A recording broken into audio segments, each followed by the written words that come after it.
The tension at the Forrester mansion had been growing for weeks, like a slow-burning fuse that no one knew how to put out. Eric Forrester, the guy who built an empire on nothing but vision, perseverance, and an unwavering passion for design, found himself in the eye of a storm he never expected. Most men his age would have stepped aside long ago, pleased to watch their legacy unfold from a safe distance. But Eric was unlike other males. His hands were still itching to draw, and his mind was racing with colors, fabrics, and forms that could redefine beauty itself. Retirement seemed like surrender, and Eric Forrester had never given up anything in his life. Not his firm, not his family, and especially not his creativity. Steffy Forrester, his granddaughter, had always been the family's outspoken member. She held the Forrester name with the same passionate pride as her grandfather, but she also bore the responsibility of maintaining everything he had constructed. Forrester Creations was more than just a business. It was a live, breathing expression of the family's soul. When rumors spread about Eric's involvement in a competing venture, Logan, an upstart fashion firm that threatened their dominance, Steffi felt betrayed in a manner that no commercial rivalry could. How could her grandfather, whom she admired, support the Logans? The very people who had spent decades battling the Forresters in boardrooms, bedrooms, and elsewhere? The disagreement broke out on what should have been a normal evening. The living room, with its exquisite furnishings and walls adorned with framed Vogue covers displaying Forrester designs, became a battleground. Steffi paced like a caged lioness, her tone fierce and angry. "Granddad, how could you? After everything we've fought for, everything you've built, you're handing your talent over to them? To the Logans? This isn't just business, it's personal. It's a slap in the face to Ridge, to me, to all of us." Eric sat in his favorite armchair, which had witnessed countless family crises over the years. His stance was upright, yet there was a fatigue in his eyes that had not previously been. The recent health scares, the strange disease that nearly killed him a few years ago, Ridge's forced retirement push, and the tiny tremors in his hands had taken their toll. But his spirit remained unbroken. "Steffi, my dear," he replied, his voice firm but laced with emotion, "I never stopped designing. I couldn't. It's who I am. Logan gave me a canvas when Forrester closed the door on me. I wasn't betraying the family. I was keeping the fire alive." Steffi's eyes flashed with rage. She took a step forward, pointing madly. "A canvas? You mean a weapon against us? Ridge is devastated. He thinks you're choosing them over him, over your own son. And now you're defending it? After all the times you've lectured us about loyalty, about family, above everything." The heat in the room increased, the silence in the air bitterness. Eric rose slowly, his hand resting on the arm of the chair for support. "Loyalty? I've given my entire life to this family. I built this company from nothing. I lost count of the nights I stayed up sketching while Stephanie handled the world outside these walls. And now, because I'm not ready to fade into the background, I'm the traitor?" Steffi's monotone voice cracked. "You're not fading. You're abandoning us. You're working with people who would love nothing more than to see Forrester Creations crumble. How do you think that feels? How do you think Ridge feels, knowing his father is designing for the competition?" Eric's breath became raspy.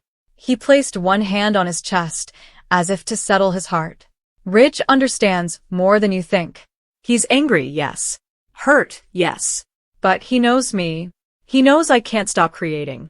This isn't about choosing sides. It's about staying alive inside." The dispute worsened. Steffi reopened ancient wounds, the never-ending cycles of Forrester-Logan feuds, betrayals, and reconciliations that never quite worked. She accused Eric of selfishness, placing his ego ahead of the family's future.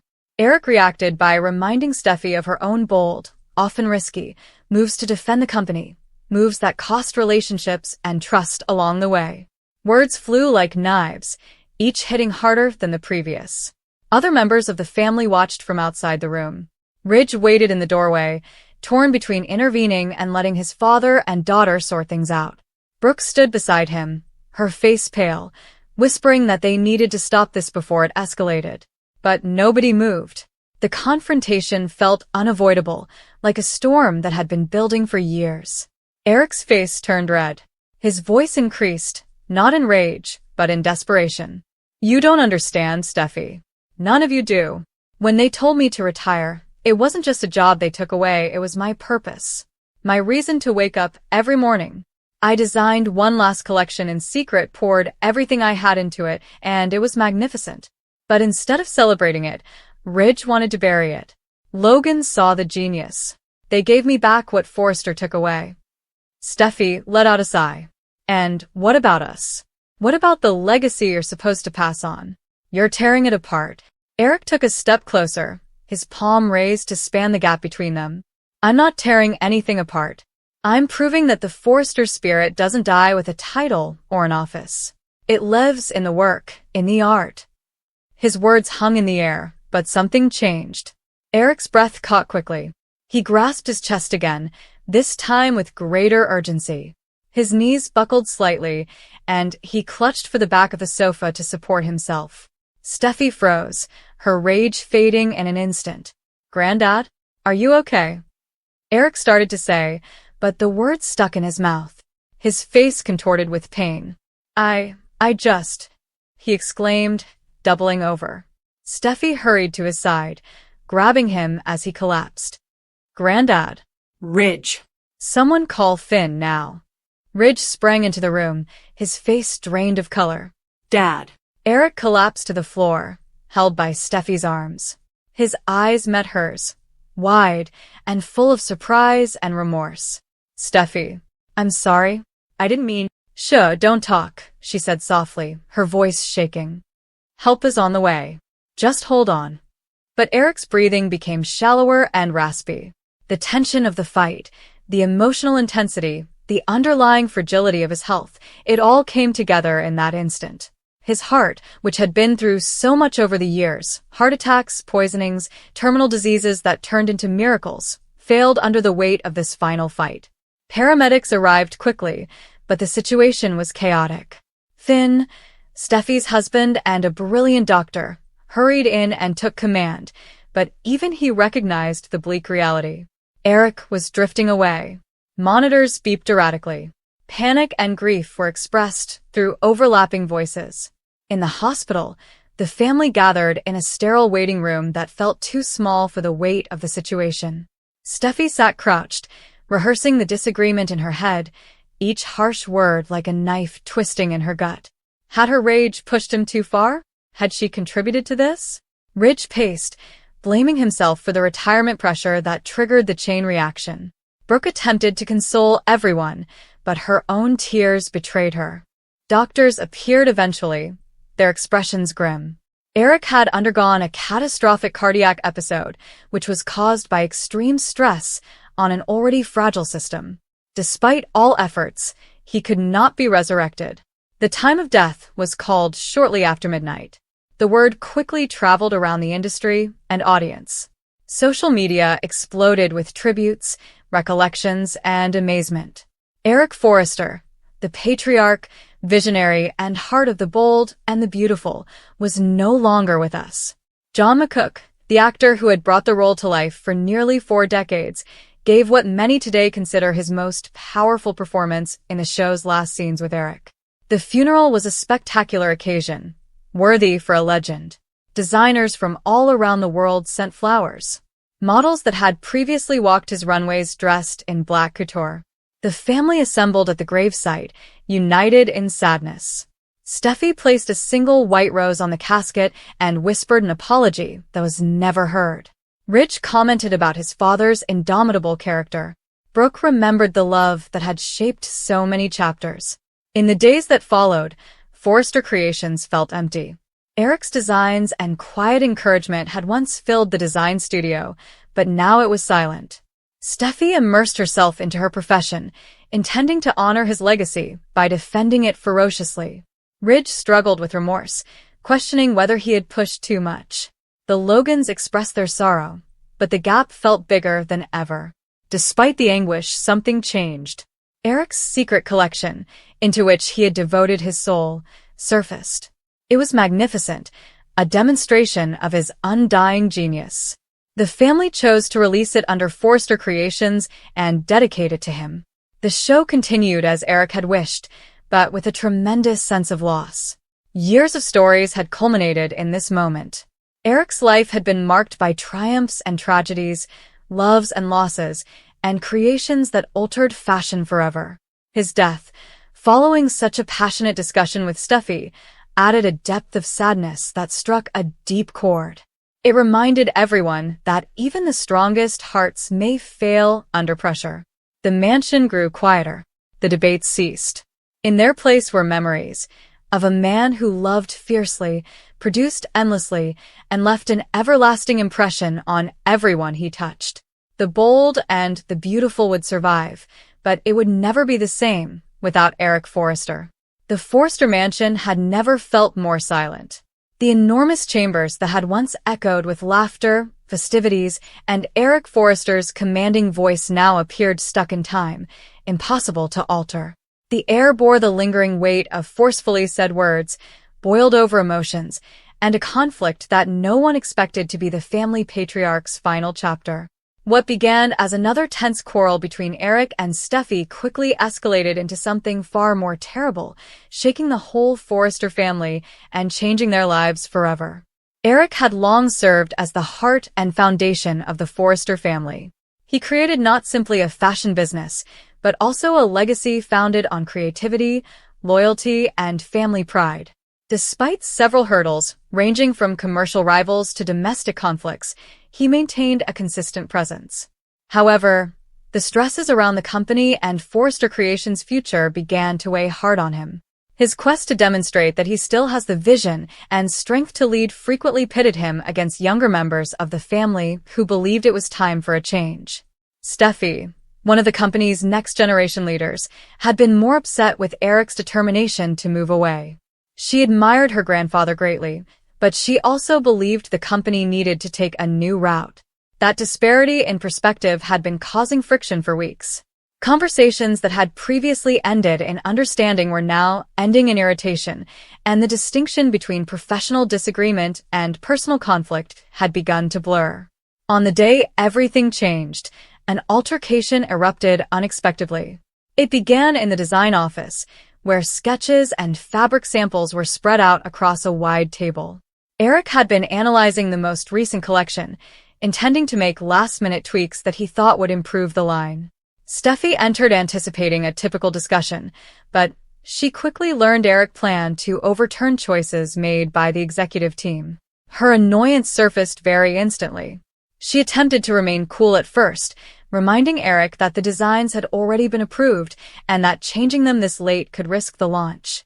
Eric ignored her concerns, arguing that innovation should never be rushed or sacrificed. To him, the collection represented more than just business. It demonstrated that his artistic soul was still as strong as ever. As the conversation progressed, their voices became louder. Steffy accused Eric of not trusting the younger generation to lead the firm forward. Eric said that the younger generation was too ready to reject the traditions that had made Forster Creations great. Each sentence conveyed years of pride, expectation, and unsolved tension. Family members nearby began to notice the altercation. Ridge tried to interfere, asking both of them to calm down, but the emotional damage was already done. Eric felt cornered, as if the family he had created no longer believed in him. Steffy felt unheard, convinced that Eric's attitude jeopardized everything they had worked for. The debate reached a climax when Steffy uttered something she quickly regretted. In her irritation, she hinted that Eric's time had come, that it was time for him to finally step back and let others lead. The words echoed around the room, like a shockwave. Eric's expression changed immediately. For a brief time, the towering patriarch who had commanded respect for decades appeared genuinely wounded.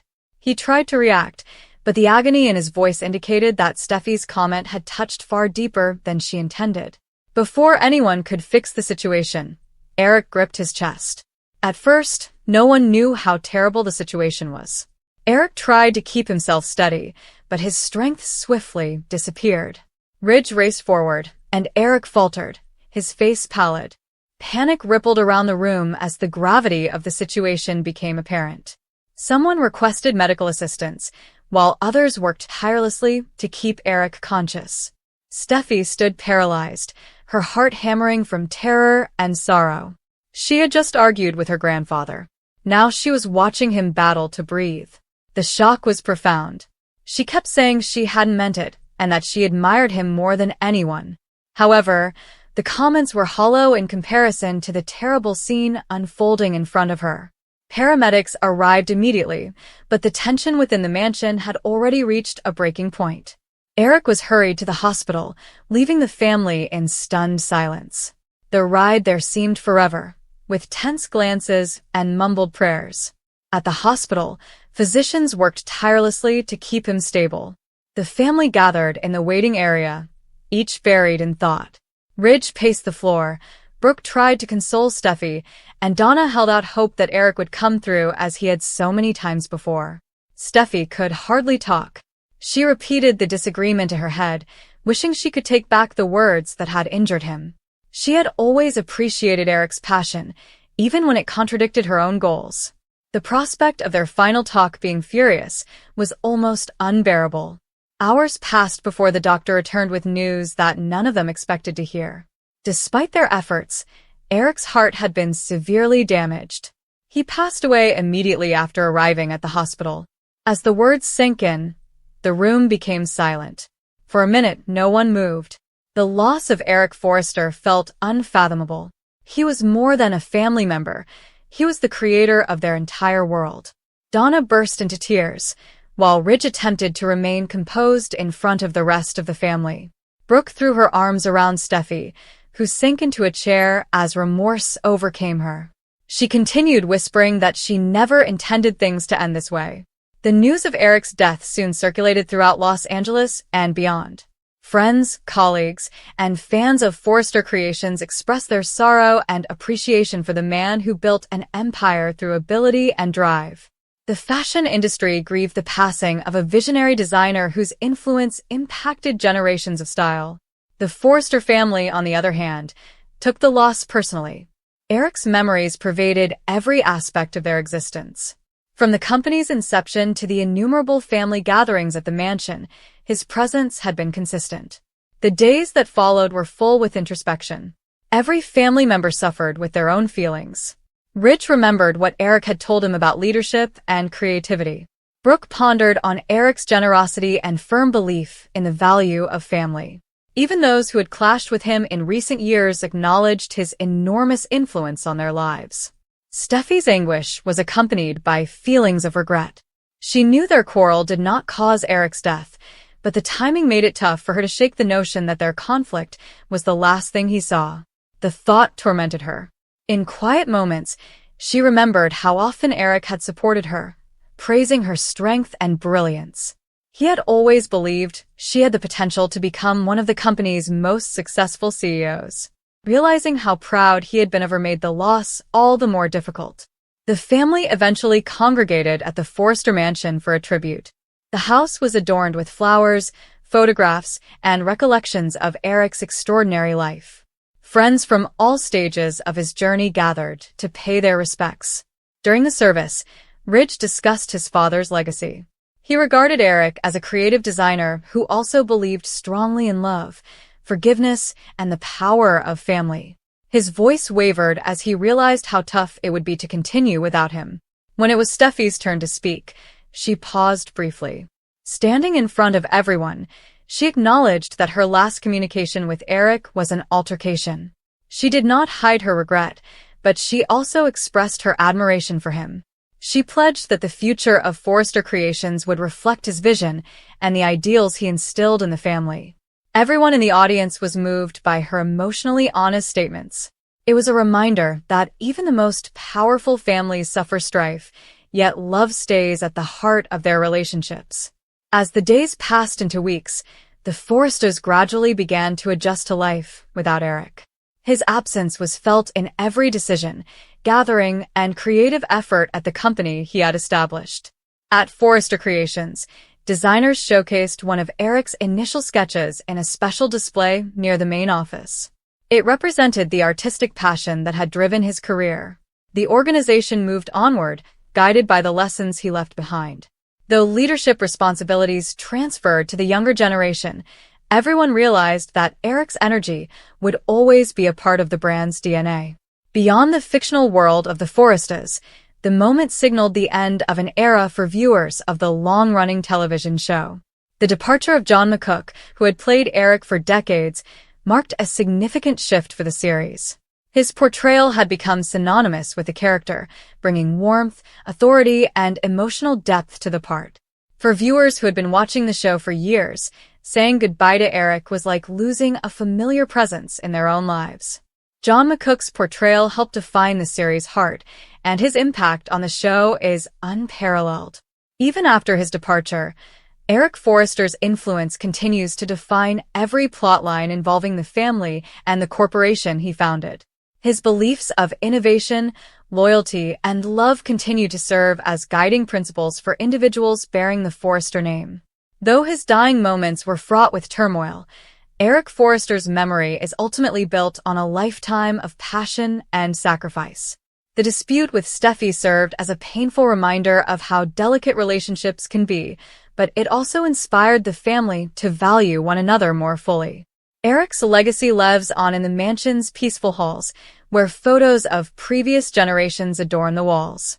His vision created an empire, his heart kept a family together, and his tale will be permanently woven into the fabric of Forrester creations. While the man himself is no longer with us, Eric Forrester's influence and John Mccook's remarkable performance lives on in every memory, design, and chapter that follows.